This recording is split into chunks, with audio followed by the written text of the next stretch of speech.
Hello, everybody. Happy holidays to you. Marc King coming to you from Austin, Texas. I'm at about 60% right now, so this ought to be fun. I do have some good drugs, so we're having a lot of fun today. Jason is on a plane somewhere. I made sure that was delayed so that I could have this all to myself. And wanted to kick off. We have plenty of time for Q&A. The theme of today is, what is it? Own what you can control. And if you have any questions about that or tied to that, I can try and work it into our conversation today. But this is for you. This is your time. And want to know what's on your minds and how we can help at the highest level. So go ahead and throw in the chat anything that you want to talk about. Kate will keep track of that. Quick pro tip from my amazing partner, Kate Tucker. I have this holiday stamp. If you're somebody who sends a lot of holiday cards to a sphere of influence or an agent base or whatever the case is, this handwritten holiday stamp has saved my wrist a plenty. And so, Kate, I don't know if you want to put in the chat where I think simply stamps, super, super fun. But all right, so let's jump in and yes, send your referrals back and forth. I love that. Let's make sure that any questions you have this time is for you.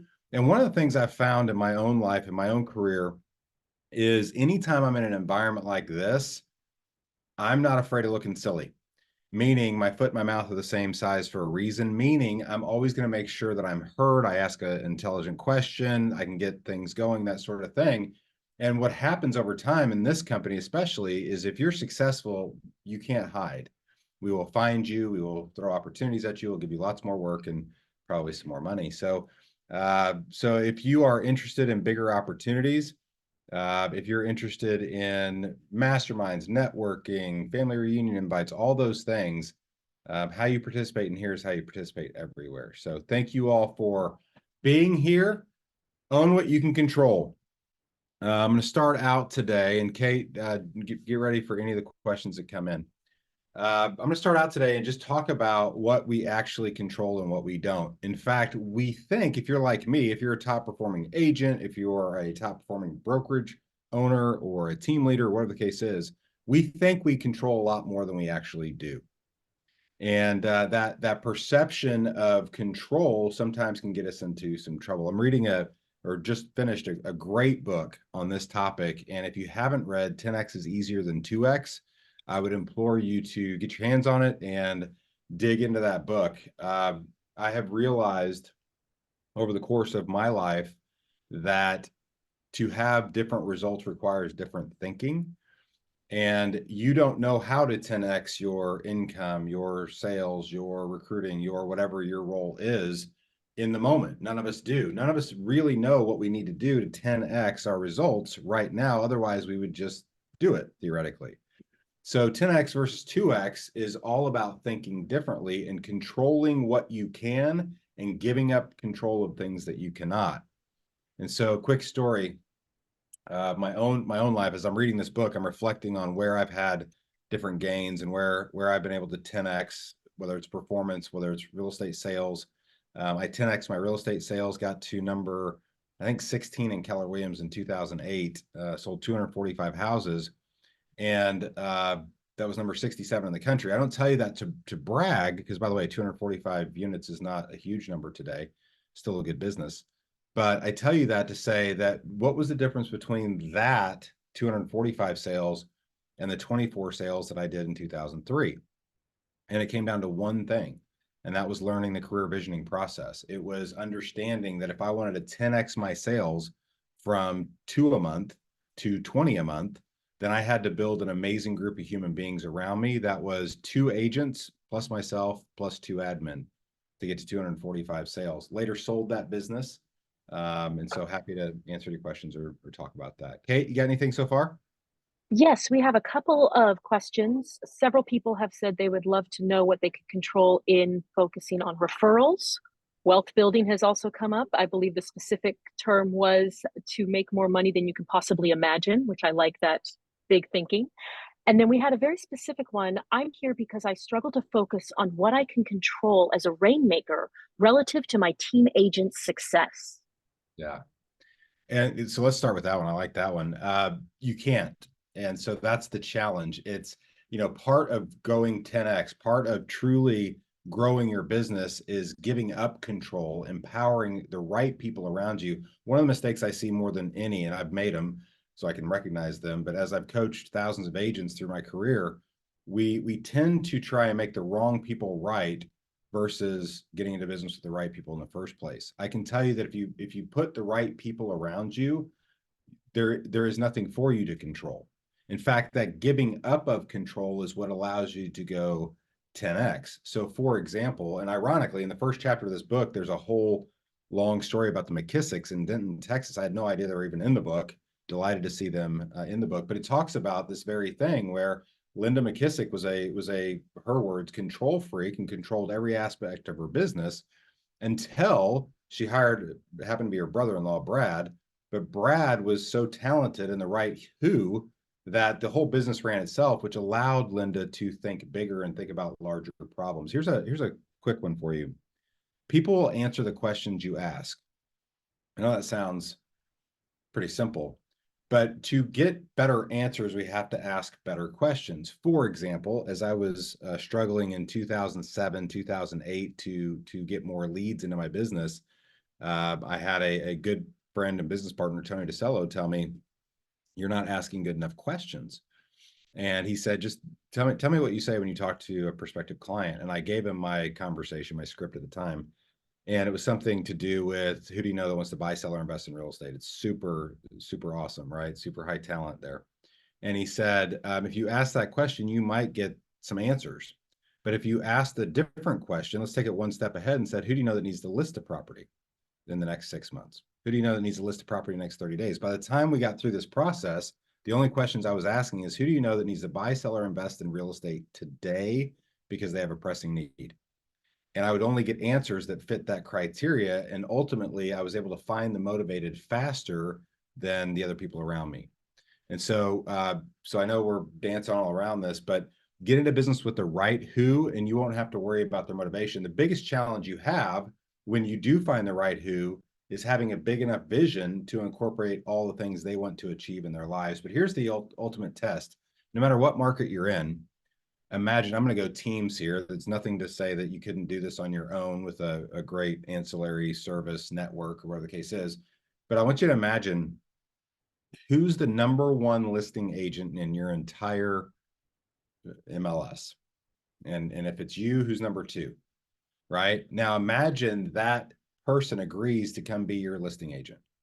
Then, oh, by the way, imagine the number one buyer's agent in the entire MLS says they too want to come join you as a buyer's agent. You've created such a platform, such a brand, such a big vision that they're attracted to that and they want to join you. Then imagine the two best administrative professionals in your entire market area. I mean, every time they're in the office, things get done, problems get solved, fires get put out, etc. Your marketing and advertising just is on lock and you're just doing amazing things there. You have more leads than you can handle. Imagine those two administrative people choose to join you tomorrow. Now, the trick question is here is what would your business look like in 2024, regardless of what the Fed does, things you can't control, regardless of how many houses are sold in your market area, things you cannot control, regardless of what the weather does, whether there's a national pandemic, whether there's social unrest, whether there's Fed rate hikes, whatever it is. Imagine what your business would look like if you just solved the who problem first. And that is something you can control. You can control who works with you, for you, etc., who you get into business with and who you part ways with. And one of the challenges we have is we're really nice people. And if you're like me, I believed if people could read, I could teach them how to make $1 million a year because it says right on the cover, millionaire real estate agent. And so why wouldn't everyone just want to go do that? Next conversation around focus is you have to understand that in markets like this, Gary describes it as wartime versus peacetime. And there's different decisions you make, different amounts of focus, and really understanding what your big rocks are paramount to times like we're in right now. And so in wartime, in terms of getting business and servicing that business, et cetera, it's not about the 80-20 anymore. It's about the 96-4. And the 4 is 20% of your 20%. So there are a handful of activities you can engage in your own calendar daily, another thing you do control, that will cause you to have 96% of your results. And obviously, those are things we can say those are things like lead generation, but specifically, what's the big rock of your lead generation? How do we get belly to belly with more people? How do we be the local real estate expert of choice in our local area? What are the things that are missing in our business? How do we focus on the top big rocks in our business that lead to 96% of our results? We can get away. We've been in a 14, 15 year now economic expansion, and you can get away with anything. You could focus on the 80% and have some level of success over the last 15 years. But now we're back into those times where I found myself in the mid 2000s. And this is all like all these things are coming up over and over again. For example, most people who've been in the business less than 15 years have never had to worry about things like creative financing. But what I'm starting to see is the agents who are experts around creative financing and able to communicate that to their sphere of influence are the ones who are getting the majority of the deals right now. And so, and it may surprise some of you if you're newer to realize when I started in this business, I took the credit out for my buyers. Like the agent was, in fact, I lost one of my best friends from high school. I lost the listing appointment with because they didn't want to share their personal finances with me. They would share with a complete stranger, another agent from another company that was not a great agent, but they would not share it with me. And so nowadays we just have them talk to the lender, and the lender does all that work. But and it's great leverage. But the problem is we've stopped learning about all the creative financing that's available that can actually help people get into the home that they choose and that they can afford. So, Kate, how do we do on that? I think that's great. We had a question come up from that. So, as a new agent, is it better for one to join a team first or to make a team? And this is from Muhammad, who is also saying they're going to be the future #1 agent in Houston. So, I love it. Great job, Mohammed. they're ready to go. That's cool. Well, thanks for a great question, and thanks for adding that question.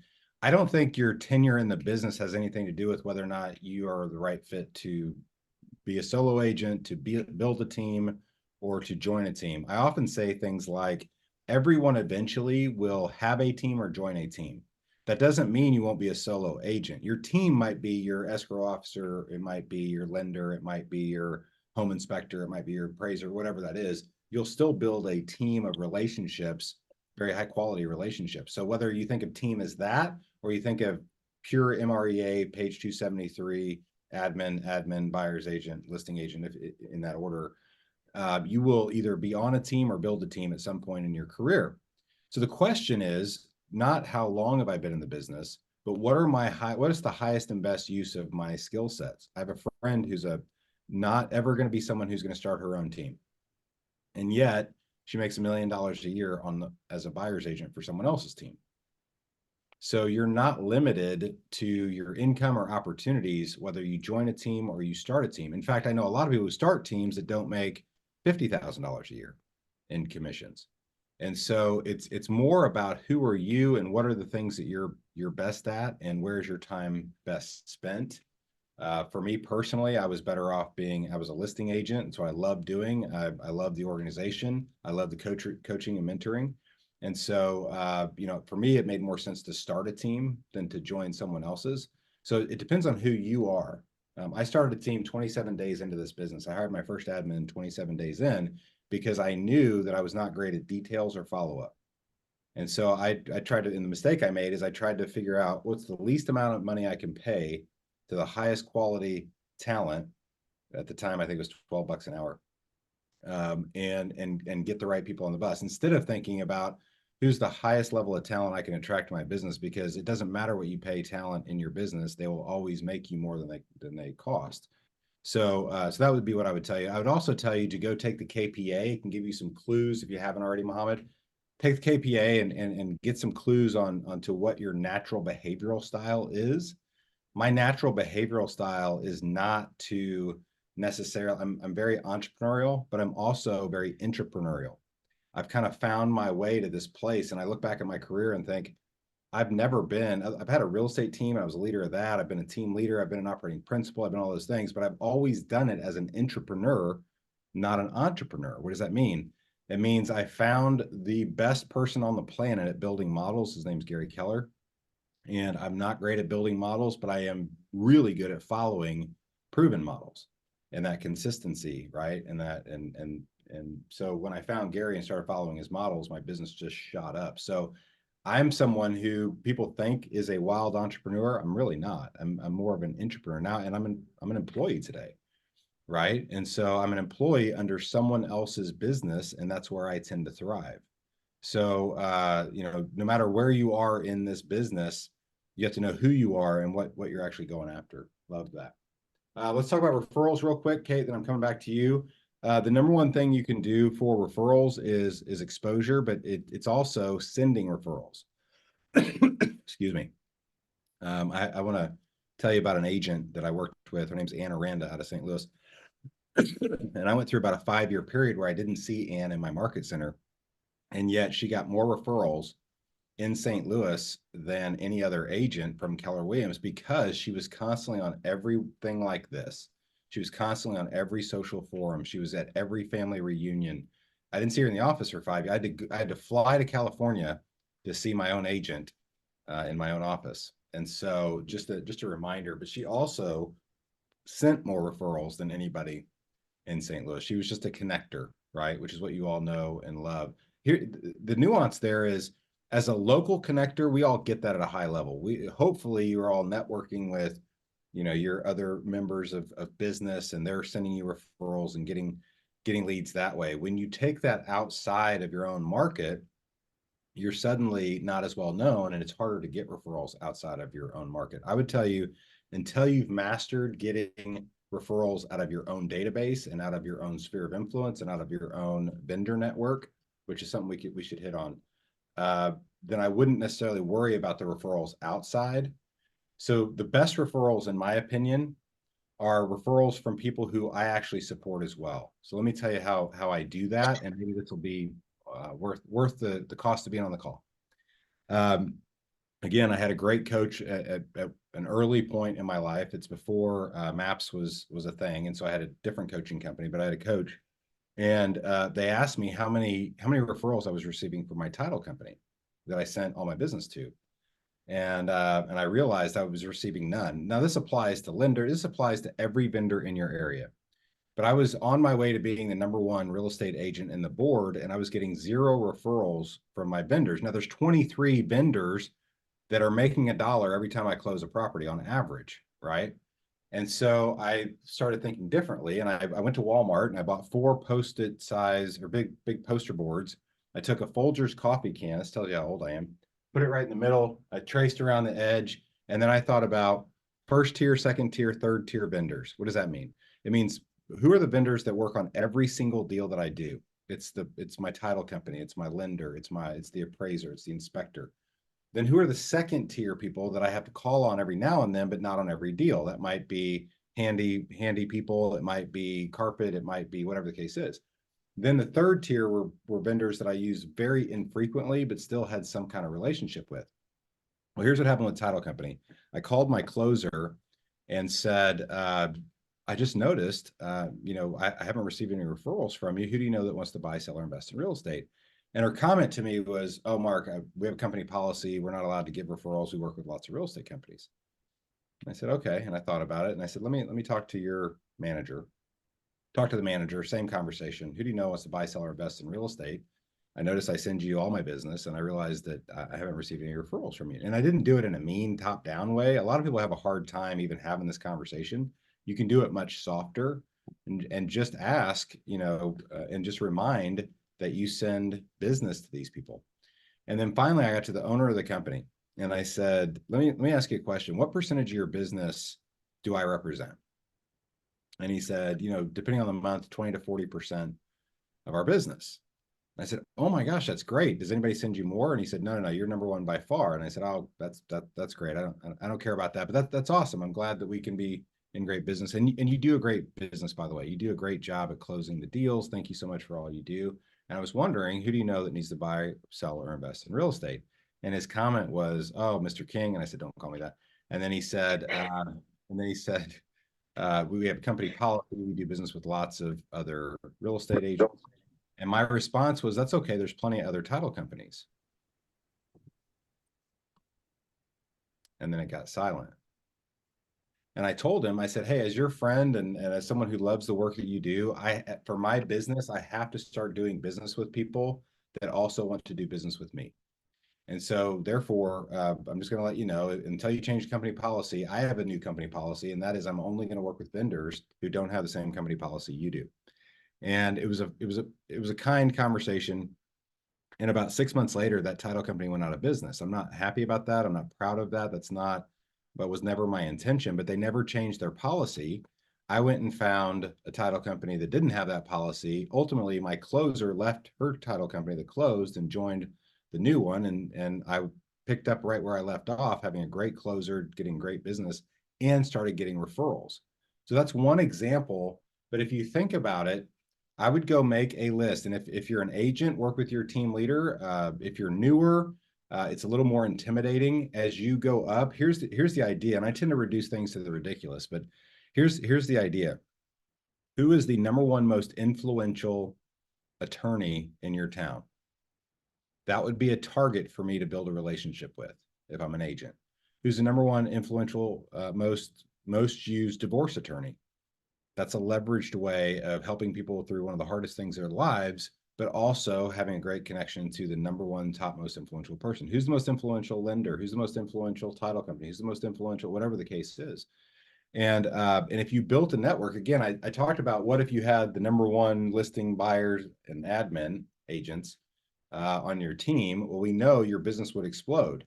The same is true if all the top vendors, the elite of the elite in every category, were also referring business to you. So that's kind of the, if we gamify this business, it's kind of how I thought about it is, as I built my business and first step was become a capper, but then there was thousands of other people who did that in my city. Then it was to get in the top 10%, then it was top 10, then it was number one overall. As I did that, more and more of the top most influential vendors were interested in sending me business. So that's another pro tip for you. Go ahead, Kate.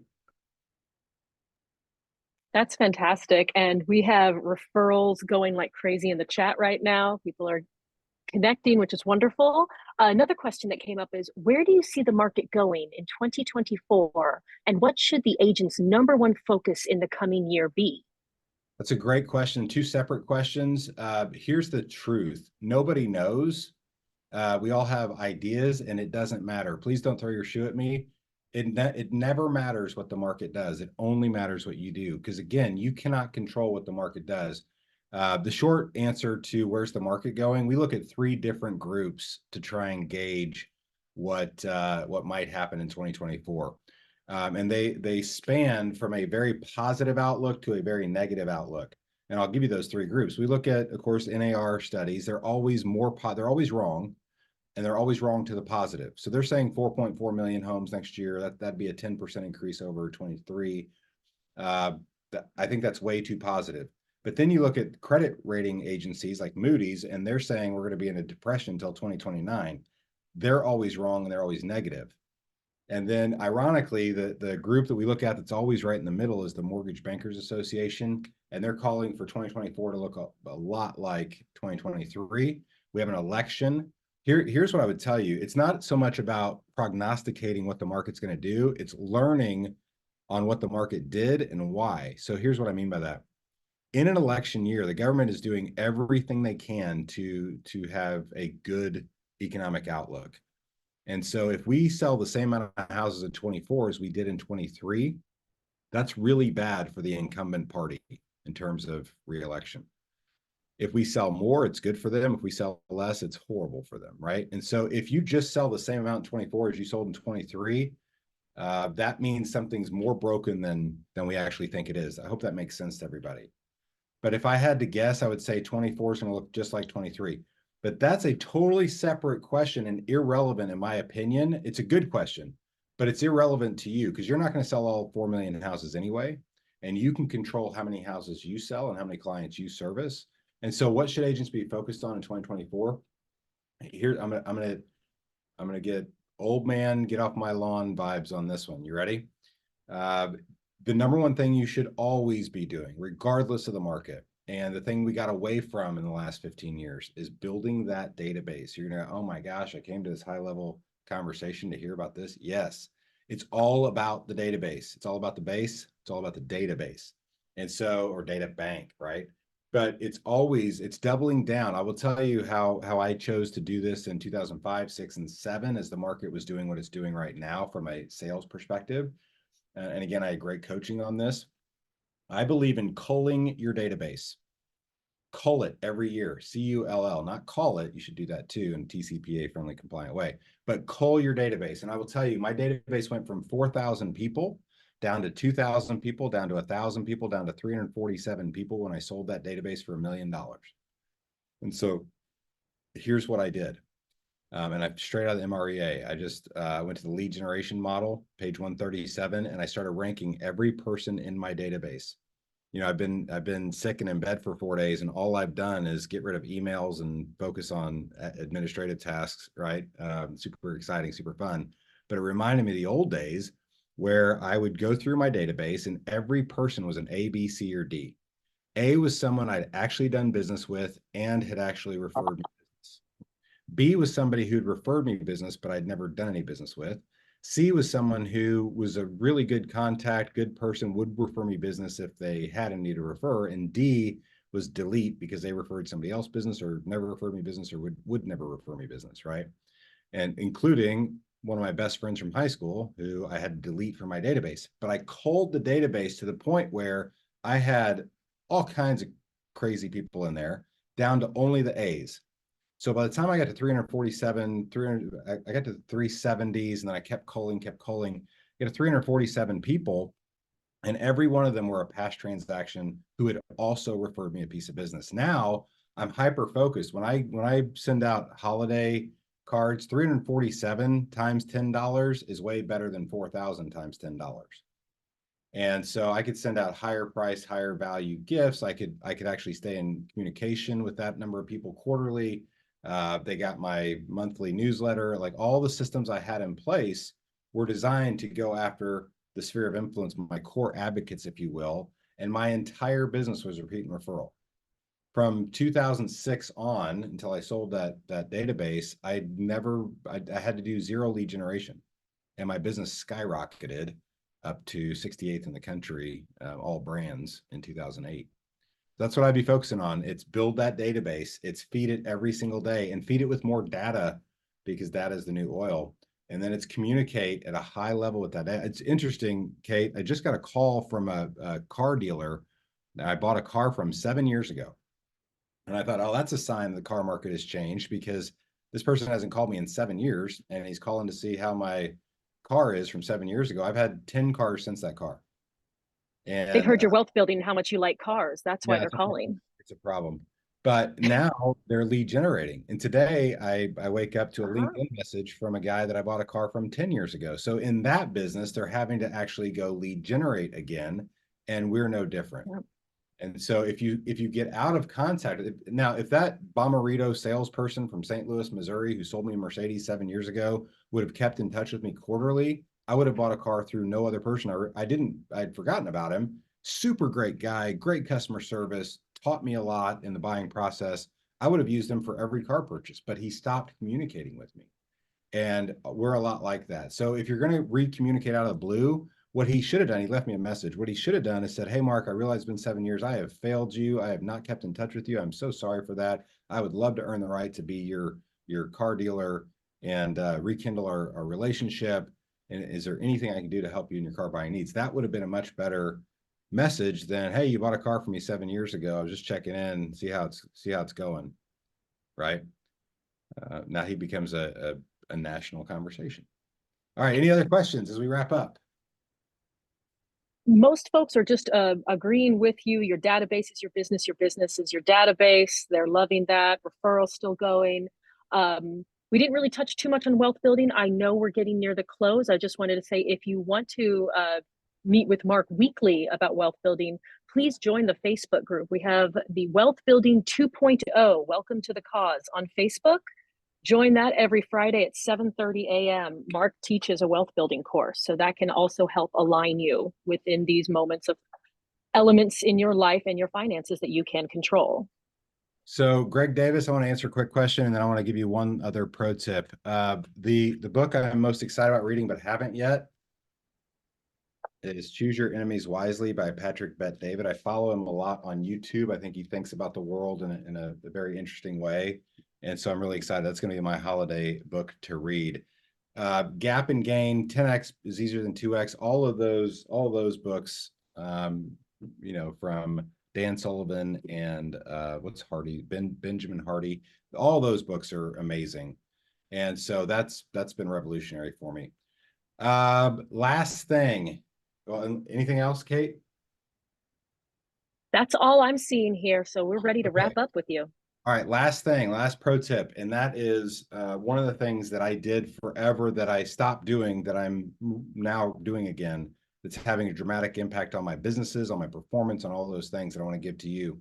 And it's a little bit weird as we wrap up here, but every year I would go rent a hotel room for the day by myself, and I would not sleep there, but I would get my flip charts out and I would do a complete SWOT analysis on the year that had just passed, right? And I would do this over the holiday break. And then I would look at the year coming forward. And so I'd have 23, in this case, 23 on one side, 24 on the other. And I'd go through a full SWOT analysis, strengths, weaknesses, opportunities, and threats. And I would look at my numbers. What were my goals going into 2023? And how did I do compared to my goals? And then use all of that information and data to understand where I needed to place my time, energy, effort, resources on my top 20 or top 4% for 2024. And if you can get that clarity, and no one can give you that clarity outside of you, this is a complete self exercise. It would take me about 8 hours to do back in the day. Today it takes about 3 hours. But I just, because I have different goals and different businesses and different things going on. But that would, if you're not doing that, that is something that has a dramatic impact. And then whatever the results of that are, take that and give it to your MAPS coach. And together with your MAPS coach is your partner, and they should be helping you hit whatever crazy goals you have. And they should be, I mean, the answer is always yes. You tell me you did 10 million this year and you would do 100 million next year. Great. Here's what that's going to require. And are you willing to do this? Right? Okay, I'm going way over time. I could do this all day. This is my favorite thing to do. Thank you all for making me feel I'm sweating profusely. This is awesome. Thank you, man. Have a good one. Have a great day. Thank you all. Thank you all.